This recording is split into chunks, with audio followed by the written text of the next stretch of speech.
sa isa't isa, walang iwanan, diba? Ikaw lang ang lalaking minahal ko ng gusto. At ipangako mo na di ka bibitaw, sinta ko ibibigay ko naman lahat-lahat para lang sa'yo. Kaya kapag kasama ka, buo na ang araw ko.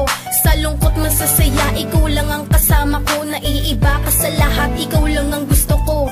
Mahal na mahal kita, kaya huwag ka lalayo. Pagkat hindi ko kakayanin, hindi ko kaya yun. at kung mawawala ka sa'kin, paano na yun? paano na yung mga pinapangarap nating dalawa na magkasama habang buhay at sabay natatanda, sabay ng mga panahon At bawat sandali nang kahapon na di mapagsiglan ng iyong ngiti. Kaya kapag kasama ka, palagi kong sasabitin, minamahal kita.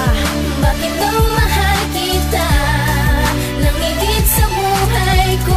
Yan ay hindi ko maipaliwanag, maintindihan. Bakit nga ganito ang nadama nang makilala ka'y umibig ng tuluyan. Ang puso noon ay nasa kita. Kahit na madalas kang masita ni Papa, bakit ba payag naman si Ina sa pag-iibigan natin? At ika'y kikilalanin bilang ama ng mga magiging anak natin. Ako ang kanyang prinsesa at siya ang prinsipe ko. Larawan niya ang nakalagay sa kisame ko at sa dingding at bintana.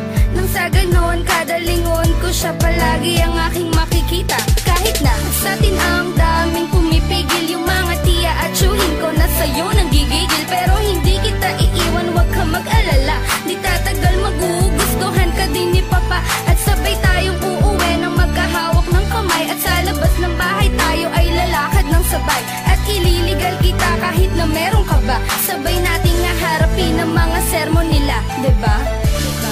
Bakit daw mahal kita nang higit sa buhay ko? Yan ay hindi ko maipaliwanag, maintindihan. Bakit nga ganito ang nadama nang makilala ka'y umibig ng tuluyan. Ang puso noon ay nasa kita. Ang kwento namin ay parang love story sa pelikula. Nagpakababa siya kahit alam niya na mali ko na. Makasalang kami, di pa kita na nandito siya. Maisunod lang sa pangalan ko ang apelido niya. Pero syempre, hindi mawawala ang mga kontra. Pamilya ko na halos hate kami ng sobra. Kahit na ang aking allowance maitabi, para sa'yo handa akong